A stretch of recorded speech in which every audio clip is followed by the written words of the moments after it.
putra putri Indonesia, sopan santun berakhlak mulia, Pancasila ada dalam dada, anjing-anjing jos Indonesia. Nah, yang hilang dari peradaban modern adalah Allah itu tidak begitu hadir di hati kita. Saya sering cerita di mana-mana, teks hadis itu sebenarnya berbunyi gini, ini hadis sahih. Mangka na yu'minu billahi wal yaumil akhir fal yukrim jarohu. Ada yang fal yukrim jarohu doifahu, ada yang fal yakul khairan aul yasmut. Siapa yang iman dengan Allah dan Rasul maka harus memuliakan tetangganya, memuliakan tamunya.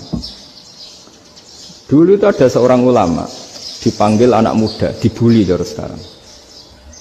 Wahai kiai, datang ke rumah saya. Datang kiai itu. Setelah sampai ke rumah orang itu, silakan kiai kembali ke rumahnya. Saya tidak butuh kiai. Kiai itu dengan riang kembali. Setelah di rumah dipanggil lagi. Pak Yai, silakan datang ke rumah saya. Datang lagi. Ya senyum-senyum kiainya santai. Wah, nggak jadi butuh Pak Yai. Silakan kembali lagi. Sampai 3 kali. Oh itu kalau rektor digitukan marah itu. Dosen marah. Kiainya santai. Santai, senyum-senyum, rileks. Ketika ditanya, kenapa Pak Yai tidak tersinggung?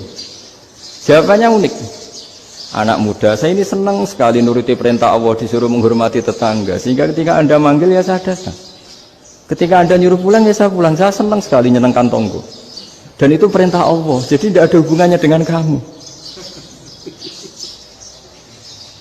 Wah, pemudanya nangis minta dimaafin. Kalau kita kan enggak, kita ini dosen, kiai, mungkin kita doktor, mungkin kita profesor. Tapi kita ini sering didikte oleh orang bodoh. Kalau orang bodoh itu jengkel, lo kita ya jengkel. Lo kamu jengkel, dijengkelkan orang bodoh itu namanya terdikte. Itu bodoh apa pinter? Wah itu tidak pinter sama sekali. Kalau betul-betul kamu pinter, hanya bisa didikte oleh Allah Subhanahu wa Ta'ala. Jadi antara hukum Allah apa? Wa ahsin man asa'a ilaika, berbuatlah baik sama orang yang berbuat buruk sama Anda. Itu dikteannya Allah. Kalau dikteannya orang-orang bodoh kayak dimangkel ben mangkel, terus kamu mangkel. Itu bodoh apa pinter? Nah, problem kita kekinian adalah wong pinter, wong bodoh itu podo-podo bisa didikte oleh sekelilingnya. Terus karuan wataknya perempuan seperti itu, wataknya anak-anak seperti itu, kita didikte. Anak-anak jengkelin kita mangkel, berarti kita didikte oleh orang bodoh. Makanya agama itu unik, kadang ngendikan wa ahsin man asa'a ilaika, kadang wasil man qata'aka, sambunglah orang yang memutus kamu.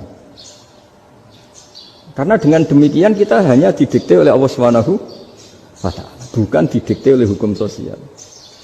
Cara Jawane nak ngapiki tangga sing apik akeh tunggale.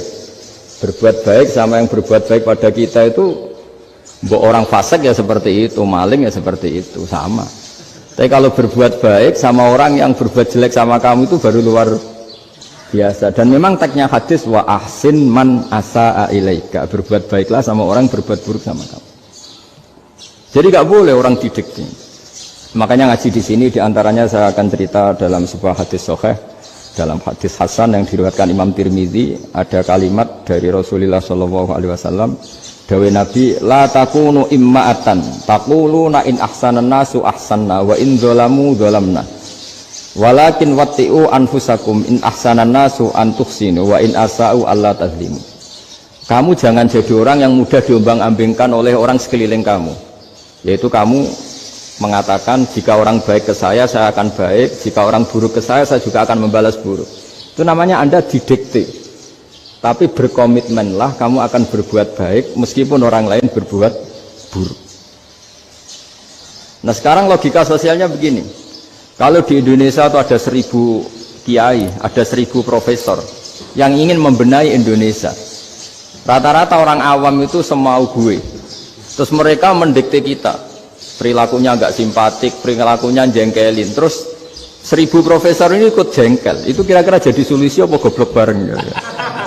Sama 1000 kiai ini ikut jengkel, ini jadi solusi apa goblok bareng? Goblok bareng.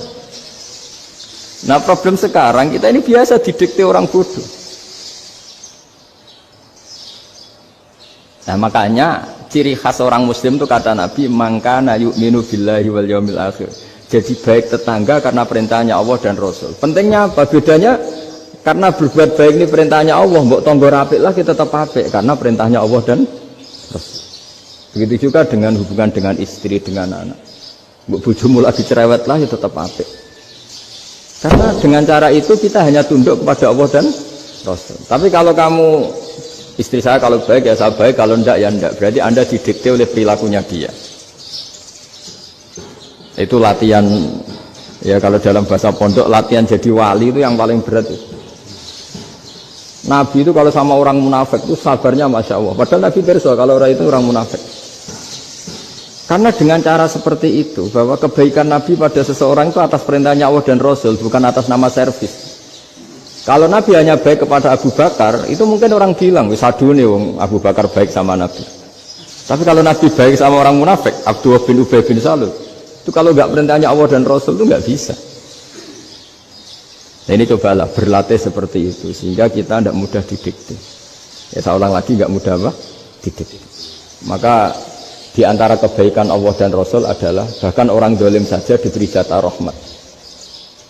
Makanya tadi seperti mukadimah yang dibaca Pak Haris tadi, agama ini rahmatan lil alamin. Orang yang dolim saja dapat jatah apa? Rahmat, apalagi yang soleh.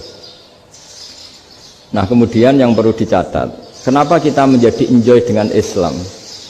Islam itu adalah agama yang tidak didikte oleh materi. Jadi kalau Anda ingin makan enak, mungkin kalau pikiran kebanyakan orang, anak-anak muda yang milenial, yang gaul, ingin makan enak ya makan yang disukai. Misalnya sate atau bakso Malang atau apa. Kalau orang-orang yang jadi wali nggak gitu cara berpikir. Ini yang masih orisinil. Ditanya, ini dunia baru kesulitan makanan, baru resesi. Cara makan enak gimana? Jawabannya lucu. Ya gampang, idamuhu alju. Idam itu lauk. Kalau kamu ingin makan lauknya paling enak apa? Alju. Kamu harus lapar banget. Sampai kalau puasa itu melihat tempe itu wah luar biasa. Tapi kalau kamu nggak puasa, air putih itu nggak menantang. Tapi kalau puasa, tempe air putih itu menarik dan Anda tetap lahap.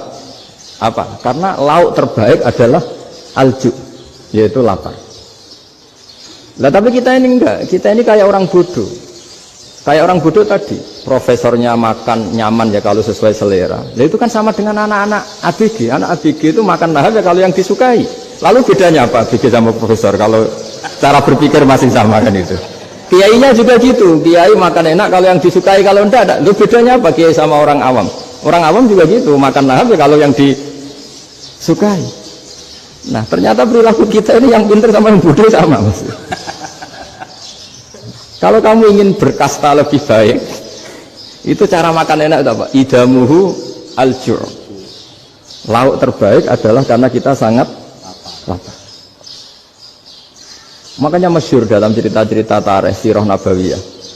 Nabi diberi hadiah, beberapa hadiah. Di antaranya ada yang diterima, ada yang enggak. Termasuk yang dikembalikan itu dokter. Ada seorang raja memberi hadiah Nabi dokter Tobit. Itu sama Nabi dikembalikan karena dokter ini sudah lama kumpul Nabi itu gak pernah sakit. Akhirnya dokter ini putus asa, ini gak perlu diobatin. Ketika ditanya kenapa ya Rasulullah engkau gak pernah sakit, karena kita ini kaum, kita ini komunitas masyarakat yang tidak akan makan kecuali lapar, dan kalau sudah makan berhenti sebelum kenyang. Jadi sederhana sekali pengobatan zaman itu. Sebagian besar penyakit itu pasti disebabkan kita ceroboh dalam hal makan. Sudah ngerti kalau durian masalah, kalau makan durian enggak kehitung gitu. Apalagi kalau gratisan itu tambah banyak. Gitu.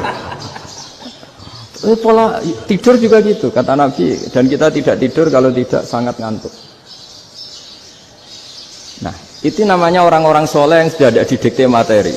Kalau yang didikte materi kan bisa tidur nyenyak kalau kasurnya enak, AC gini-gini. Sebenarnya enggak, tidur enak itu ya kalau sangat ngantuk. Mbok di gudang, mbok di bis, kalau sangat ngantuk ya semuanya ya enak. Sama, mbok lapar, mbok hanya tempe, tapi kalau sangat lapar itu ya enak. Nah ini ilmu yang mulai hilang, ilmu-ilmu yang mulai hilang. Semua putra putri Indonesia.